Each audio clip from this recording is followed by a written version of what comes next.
Welcome to Photoactive, a podcast about photography and technology. I'm Kirk McElhearn. And I'm Jeff Carlson. You can find show notes, including any photos we discuss in this episode, at photoactive.co. That's photoactive.co. Good morning, Jeff. How are you today? I am barely awake, as usual, over here on the West Coast. You're making me feel guilty that you have to do this too early at 9 in the morning. Is that too early for you? Well, see, 9 in the morning should not be too early for most people, but I swear it tends to be really – I feel guilty that I'm, intruding at the end of your workday. Exactly. It's after 5 p.m., so we should both go home. But we're not going to because we have a guest this week. We are home. John Cornicello is a photographer in Seattle, and John knows a lot about lenses. And we had a recent discussion about lenses, and John is going to fill in some of the information that we presented. John, thank you for joining us. Welcome. Thank you. So when we had our previous episode that was just about distortion, we were focused on how to deal with distortion after the fact in software. And then you wrote us an email saying there were a few things that we didn't really discuss much because we were talking about the software aspect of it rather than the shooting aspect. When we talk about lenses and the design of lenses, distortion has a specific meaning, and that refers to barrel or pin cushion distortion, which you think is the first thing you talked about, which is correctable in Lightroom and Camera Raw and other programs like that. So barrel distortion is where the corners pull in and the edges bow out, and pin cushion distortion is the opposite, where the edges pull in and the corners pull out of the image. And those are designed into the lens according to where the diaphragm is within the elements of the lens. As you're out shooting and thinking about these things, how much of this are you keeping in your mind in terms of where the light is and all that versus just making a composition?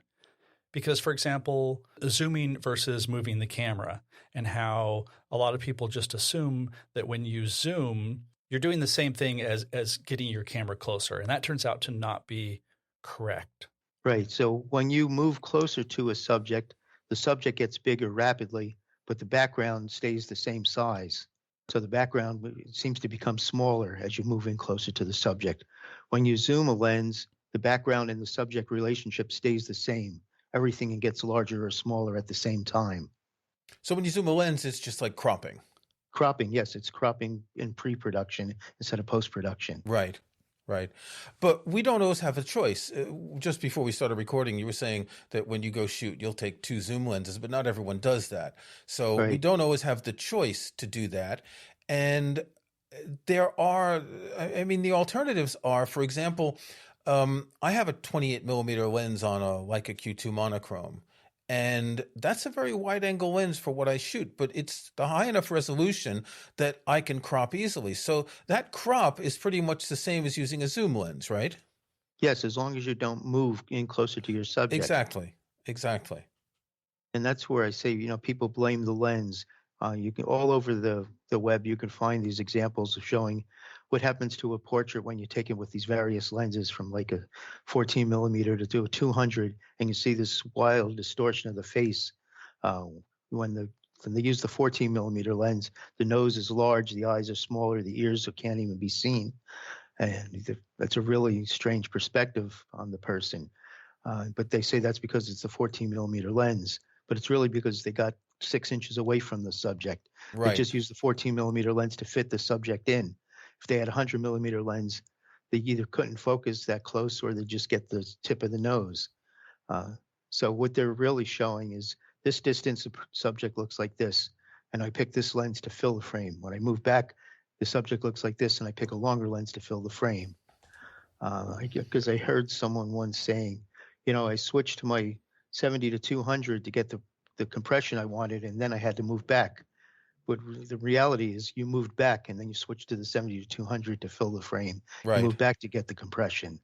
But when you see comparisons of portraits with different lenses, they tend to crop the face of the person so it's the same size in all the photographs. So that means with the 14 millimeter lens, they're going to be up really close to fill the frame. Mm-hmm. And as the focal length gets longer, they're going to move back to keep filling the frame. But the problem is that the distortion inherent in the distance Hmm. which is caused by the use of a wider angle lens, isn't really what's happening. As you say, if you maintain a longer distance and just crop, you won't see that distortion. Right, but the lens is not what's causing the distortion. It's the closeness to the subject, which I think you had reversed in there. When you're switching lenses, you're moving back and making it longer. You're not cropping afterwards. No, if you crop to make the face the same size in all your photos, Hmm. regardless of the focal length, then the more you go back, the more you're going to have to crop. Correct, and you're going to lose resolution. Right. But the perspective Yeah. is going to change too. If you don't move the lens, say I stay 14 feet away from the subject, shoot it with the 14, I've got a wide view. Shoot it with the 24, it gets narrower. It keeps getting narrower as we go to the 200. But the face looks exactly the same in all of them, Right. just smaller in size. You can blow them up and lose resolution, Exactly. which is what happens with your camera with the fixed 28. You stand back at the same distance and you take the picture. But once you start moving in closer, you're changing the perspective, even though you're not changing the lens. Right. This seems like one of those photography perpetuated things where, because we've seen so many of those grids of people Hmm. where they're showing the distortion. And so it just becomes commonly accepted that, oh, well, obviously this wide angle lens causes distortion and the other one doesn't. And I think because it gets repeated and perpetuated that we just sort of assume that's the case. Like just assuming that you have to follow the rule of thirds or some of these other photographic things that I think just because as you're learning photography, you hear these things so many times. Hmm. For me, at least, when I was first reading your stuff, it was a little bit confusing because I had internalized that, no, if I'm going to use a wide angle lens, no matter where I'm standing, it's always going to be distorted. So, oh, geez, I don't want to do that. But of course, there are times when you can do that. And if you know how this works, Hmm. then you can be deliberate about it. Well, and it's nothing new. There's a book called Photographic Lenses and Shutters from 1940. And in it, I'm going to quote from it. There's been much discussion on the effect of focal length on perspective, and it's unfortunate that it has become an accepted but erroneous belief that a long focus lens is required for proper rendering perspective values, which is not the case. It can be proved that under equal conditions, the perspective effect with a short focal length lens is identical with that of a long focal length type, providing the camera position is relatively the same and that the objects are more than 6 feet from the lens. So you're telling me that physics and glass have not changed in 80 years? And on top of that, back then they didn't have as many different lenses. I'm sure the technology didn't allow for telephoto lenses at high focal lengths, did they? Yes, actually, but you were talking about 4x5 and 8x10 cameras. Yes. Where you'd Okay. have, on a 4x5, your normal lens is 150 millimeters. Right. On a 5x7, it's around 210. And on a 8x10 normal lens is 300 millimeters. But people would shoot portraits with a 600 millimeter lens on an 8x10 camera. Right. So that's another thing, as you said, the focal length of the lens has to do with the distance between the aperture and the film or the sensor, right? So Well, in it's those not the cameras, aperture. there was a larger distance, so the focal length had to be longer to make it Mhm. similar to, let's say, the standard 50 millimeter. Right. At the time, there wasn't a standard 50 millimeter because we didn't have miniature cameras. They were Right. just starting to come out. Yeah. Yeah. So those press cameras, the big press cameras like Ouija used, those were 4x5, right? Usually, yes. Yeah. Sometimes a 5x7. And they had what sort of focal length? The 4x5, 150 to 200 millimeter usually. And that would be about what compared to a focal length on a 35 millimeter? 50 to 85. Okay. So that's why in those photos, because I read a book about Ouija recently and I was looking at his photos, you don't get any of that distortion because he's not too close, because he knows how to work with his lens, and also because he's using a flash, so he knows he can't get too close either. Yeah, I mean, and a lot of journalists tend to like a 35 millimeter lens on a full frame 35 millimeter camera because it lets you get in a little closer and a little more intimate. You feel like you're within the frame almost. Right. Where if you shoot with a 200 millimeter lens, you're definitely voyeuristic, somewhere on the outside coming into the scene. So you were talking about curvilinear distortion before.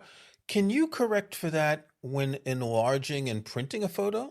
Not like we can in software now. I mean, if you tilt the camera like to shoot up at a building, some of that can be corrected by tilting an easel when you're Right. printing. But I can't think of, the only way I can think of is by printing using the same lens that you photographed. Instead of an enlarger lens, a camera Ah, lens, maybe right. some sort of, or a fisheye lens in the enlarger. Right. So you go in the opposite direction. Because I'm thinking back to all those photos from, the early days of street photography. You don't see distortion. It's just not a thing. Yeah, I'm trying to think if there's any that I can think of that are really. I mean, there are some photographers who worked in close, and there's some figure photographers that had some strange perspectives, but they were getting in closer, doing macro work or. Well, It's if you not look at Edward macro. Weston's nudes, for example, you probably see a Hmm. little bit of that because he was pretty close. Yes. Yeah, I'm trying to think what lenses he used. The other one to think of is Ansel Adams, where he used longer lenses. He's a landscape photographer, Yeah. but his lenses in 35 millimeter terms would probably be 85 to 100 millimeter, Right. depending on, if he was using a 8 by 10, he might have been in the 400 to 600 millimeter range. Hmm. So Mm. I think the problem comes up when, first of all, as you're too close, you're going to get Hmm. distortion. And that's why in selfies, people have big noses. Hmm. Because it's not the lens, but it's the distance because their arms aren't long enough. Right. What's the focal length of your iPhone camera It's like lens? a 1.5 millimeter lens, right? The focal length is really It's tiny. probably 3 or 4 millimeter. Yeah, but it's Mhm. tiny. If you go into Lightroom and look at it'll tell you the actual focal length and sometimes the equivalent 35. So even a compact camera like the Canon G series or something like that has a small sensor, their focal length range might be 10 millimeter to 25 millimeter, where 10 is their wide, 25 is their long. That 25 on a bigger camera would force you to get in closer and would start distorting. But again, it's the distance that's causing the distortion, not the lens.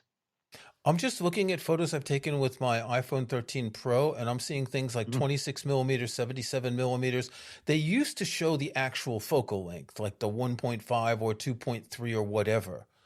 What are you Um, looking at? The XF info and I'm looking at the EXIF info in the Apple Photos app. And okay, but so they're showing a Lightroom I think 35 would show millimeter this. equivalent, but they didn't used to do that, I'm sure.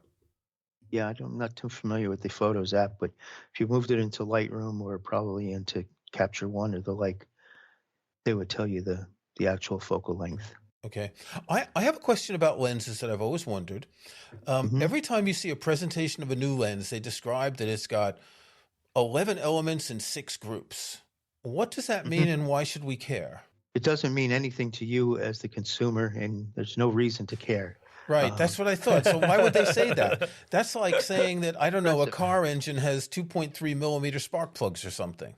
Yeah, I mean, it's the design of the lens. You can't do anything about it. Um, No, but is a lens with 12 elements better than a lens with 6 elements, or is it less good?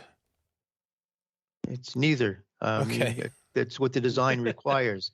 I mean, they plug all these numbers now into a computer and come up with this optical design. It used to be done by hand, Yeah. so it take weeks sometimes to design a lens that could be designed in an hour now. Yeah. But Wow. it's so there's aberrations that need to be corrected. There's things like we said, distortion, barrel distortion. There's astigmatism. There's coma, where lights corners pull out. Instead of circles at the corners, they pull out into different shapes. So you take one lens of one design and another lens element of another design, cement them together, and they correct each other. Right. And that's the lens designer does all that. And if they can get away with 2 elements, I mean, some telephoto lenses might have only 5 or 6 elements, where a wide angle lens might have many. But yeah, to the consumer, it doesn't matter because it is what it is. Yeah. And Yeah. there's also lens correction in the camera. So the camera itself, the camera's processor is correcting for some of the things that we can also correct in software, right? Yes, if you're shooting JPEG in camera, the RAWs shouldn't be affected Right. in camera, but they are affected. Like Lightroom has um, Lens profiles. lens profiles. Yeah. Yeah. So Mm-hmm. if a lens has super wide barrel distortion, like a 16 millimeter lens, if the Lightroom corrects it for you when it imports so if you get the lens before Lightroom has a profile for it, you may see more distortion and have to correct it yourself. So one thing that I'm curious about is when you're shooting out somewhere and you're dealing with the background compared to shooting in the studio, because you do a lot of studio work. Mm-hmm. When you're shooting portraits in the studio, and let's say you just have a generic background, Mm-hmm. are you pretty much just using like one lens that you like, or are you still making these calculations in terms of how far you're going to be away from the person? In that sort of controlled setting, are you thinking, I know everything that's going on here, and so I'm always going to have my full frame camera and my 35 millimeter lens, and I'm going to stand right here? What's the difference between those scenarios? Okay, so in the studio, I try to be about 5 to 6 feet away from the subject for normal headshot perspective, where the eyes, nose, and ears are going to be kind of relatively the same distance as we see them in real life. So if there's some reason I want to distort something, then I come in closer and switch to a shorter lens. So I'm at the 6 foot distance. I'm usually using the 70 to 200, and I'm probably around 85 to 100 millimeter range for a headshot. For a full body length, I may back up a little bit more and go to a shorter lens to fill the frame, full body top to bottom. Where the distance coverage comes in the studio is if you have a narrow background. Say you've got this sheet of paper that you like as a background and it's only 3 feet wide. The closer you are to the person, their shoulders are going to be off the background. As you move back, the angle of view comes in tighter and everything fits on the background. So if you're maybe 5 feet from the subject, they may be slightly off the background. If I move back to 10 feet from the subject, they're fit within the background. And again, that's something where, say, in that circumstances, you would stand farther back so that they are framed within that narrow background. And then in software, you'd probably crop in so that you're not seeing the stuff at the sides. Well, by being further back, I've already cropped out the stuff at the sides in the camera. Backing up makes the background larger. So if the background is too small to fit the person or a group of people on, the further I move back, the more the background fills the frame. As I was saying earlier, as you move in closer to your subject, the background recedes quickly and gets smaller. As you back up away from your subject, the background grows larger. And that's what we call the compression. And this is just basic geometry, right? Pretty much. So I'm just trying to think back at all the paintings that I've seen, like Renaissance paintings in the museums, and they kind of trick with that. They play with that background distance, don't they? Sometimes you see a background that looks like it's 10 feet behind the Greek god or whatever, but the castle's really tiny. So that's a kind of an aberration that the painter has chosen to give an effect because people don't know what it looks like anyway, right? Right, but the painter has the option to make anything any size they want within the frame. Yeah. We're constrained by physics. Yeah. Are we? Can we get around that somehow? There must be a way. There must be another dimension. There's all these different lenses. I mean, for my Fujifilm camera, I've got a half a dozen primes and a couple of zooms. Mm-hmm. What's the best lens? The one that fits the situation you're in. Good answer. Well, what would be the lens that can be applicable to most situations? Again, we're not talking an Ansel Adams landscape. We're not talking macro photography. What would be the most versatile lens? I'm thinking a zoom lens here. What kind of range? Oh, your 24 to 100 range. It can fit most situations. I think it's a great carry around lens. Yeah. 24 is quite wide. Right, but you don't have to use it, but it's there if you need it. Right. Yeah. There probably aren't a lot of times you need it, but right. Yeah. But if you have only a 24, you're tempted to get in closer to your subject all the time. And you get this intimate feeling with the subject, but you also get the distortion from being too close. Right. I always say the short lens doesn't make the distortion, but attempts you to get in close to get that distortion. Right. It's up to you to maintain where you want to be. Right. And so with my Leica Q2 monochrome, a 28 millimeter lens, full frame, what I find is that since it's 47 megapixels and I have so much croppability that I'm not even tempted to get close when I'm shooting something. When I'm shooting, I know I can crop. And so I can avoid the distortion, except in that episode, the photo of the church I took, I couldn't move any further. I went as far back to a wall as I could. But the ability to have the higher resolution means that with a wide angle lens, you have the opportunity to crop a lot more. Yes, when you have the resolution. Yeah. Exactly. Because that's what cropping after post-production loses resolution. I saw someone commenting on a Facebook group a couple days ago. I think this was a Leica group. He was talking about the new Leica M11, which goes up to 60 megapixels, but lets you shoot in 3 resolutions. And he was saying, I figured it out. The perfect resolution is 24 megapixels. And that kind of sounds like I figured it out. The perfect lens is 50 millimeters, because he's assuming 24 megapixels meets all the situations and doesn't take into account the fact that you may need to crop a lot. And it depends on your perspective on photography too, because there's artists who will never crop. That's their whole thing is I get it right in camera, and there's artists who crop all the time. So it depends on your perspective of how you want to handle the situation. I'm willing to crop my pictures. Yeah. Yeah. I'm just wondering if people spend too much time thinking about lenses. I know the lens is really the tool. The camera itself is not the tool. It's the lens that makes all the difference. But do people spend too much time worrying about lenses, just getting just the right focal length? I don't know. I don't think so. Just watching people shoot. No, it's not a conscious thing, but most people today are carrying zooms with them. So they'll find a position, stake that position, and then zoom in and out to get the look they want, or the frame. It's the framing you want, because the look stays the same from the same position. Right. I think we mentioned earlier, or maybe before we started, that lens focal length is like wrenches. What's your favorite wrench? If I have a 9 millimeter bolt, I need a 9 millimeter wrench for it. I don't know. I want a zoom wrench, right? I want a left-handed monkey wrench. Yeah, your zoom is your adjustable wrench. Exactly. Okay, John Cornicello, thank you very much. There's a lot to think about here. It does go against, as Jeff was saying in the beginning, goes against that sort of received wisdom. I think it might be a good experiment if our listeners went out with lenses and did this sort of experiment, going in close, going back and cropping and making the comparison and looking at the distortion.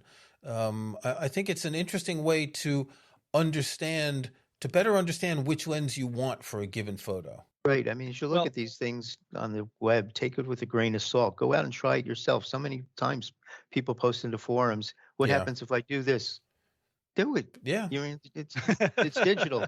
Yeah, it's not even costing the film and the processing.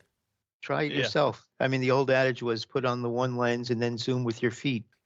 Unfortunately, you can't zoom with your feet. The idea behind it is great. Get up and move. Get a different perspective. Get down low, get down high, getting close, step back, and see what happens to the image. John also has a video that he created that was specifically about zooming versus moving the camera, and we'll link to that in the show notes. Great. Thank you. Okay, John Cornicello, thank you very much for joining us. Sure. Okay, time for our snapshots. What have you got, Jeff? I have something not necessarily photographic, but essential to photographers. It's coffee related. It is an AeroPress Go. An AeroPress is a method of making coffee that's been around for a long time. It's basically like a big plunger that you put the coffee in and use the plunger to force the water through the coffee. It's a really good way of having quick single coffee at home in the morning, or it's also good for traveling. And so I bought this AeroPress Go, and the difference between the Go and the regular one is basically packaging, and it has everything self-contained. The reason I got this is because by the time this episode comes out, I will be back, but next week I'm going to be in Washington, D.C. for a conference, and I'm going to be in a hotel, which means I'm going to be drinking hotel coffee. Now, there's Dunkin' Donuts and Starbucks and everything all around. But hotel coffee is terrible. Wait. You can't get good coffee in hotels over there? It has been my experience that hotel coffee is generally execrable. Oh, okay, because hotels over here kind of make it a thing to have good coffee because there are so many coffee shops, all the different Starbucks and Costa and Nero. So the hotels have to have good coffee No, as I think well. they go the other direction because they think, oh, well, Okay. there are so many other options available around you that why should we put any money into it? And so hotels, at least when I was in New York and in Washington, D.C. a few weeks ago, the hotel coffee was, little pod machines, and it's always stale and it's always terrible. And the thing is, I will sometimes have coffee at night if I need to stay up and work. And so sometimes Starbucks won't be open. So I'm going to bring this with me and bring some coffee so that I can just make my own in the hotel room. Now, it's not terribly cheap. You think it should be cheap. It's about $35, $30. But I can also take this camping, go on photo workshops, all that kind of stuff. So it's the AeroPress Go. I must say that I always bring tea when I go to a hotel because they only have tea bags in hotels, and I'm a tea snob. So I can kind of relate to what you're dealing with there. Yeah, and that gives you the ability to have the tea that you want rather than the terrible stuff. Yeah. The dust in a tea bag. Exactly. So what do you have this week? Well, I also have something very important for photographers. Good. It is my recipe for a cranberry margarita. Oh. Now, cranberry juice is not easy to get in this country. You don't get those bottles of Ocean Spray unsweetened cranberry juice. You only get the sort of cranberry juice fruit drink with sweetened water. So you can get cranberry juice kind of like a health food brand from Amazon in small bottles. And I really like a margarita, and cranberry juice is one of those things I've always liked, but I've missed for a long time. So I found this wonderful recipe. I'll give it in milliliters first, then ounces. 60 mils of tequila, 60 mils of cranberry juice, 30 mils of triple sec, 30 mils of lime juice, 5 mils of agave syrup, and if you have it, some margarita bitters. Now that means 2 ounces of cranberry juice and tequila, 1 ounce of triple sec and lime juice. So 2 parts, 1 part, and then a little bit of agave syrup and margarita bitters. Now you can either put sugar on the rim or salt. I tend to like salt, but sugar can go well with cranberry. So you drop it in your mixer with some ice, you shake it up 32 times, and then you serve. Nice. I like this theme that we have. Very important for photographers. I was going to say, I like this theme. You start with me and coffee, and then we end after a day of photography making cocktails. This is perfect. Exactly. Okay. Well, I'm going to make one of them this evening. You're going to have to wait a few hours to be able to do it because it's not even 10 o'clock where you are. Well, I'm a freelancer, so I technically could, but I also do need to get some work done. Okay. Until next time. Until next time. Thanks for listening to Photoactive. You can find show notes, including any photos we discuss in this episode, at photoactive.co. That's photoactive.co. We couldn't afford the M. You can join our Facebook group at facebook.com/groups/photoactivecast. That's photoactivecast in one word. You can subscribe to Photoactive in your favorite podcast app or on Apple Podcasts. See the links on our website. And think about leaving us a rating or review in iTunes or in your podcast.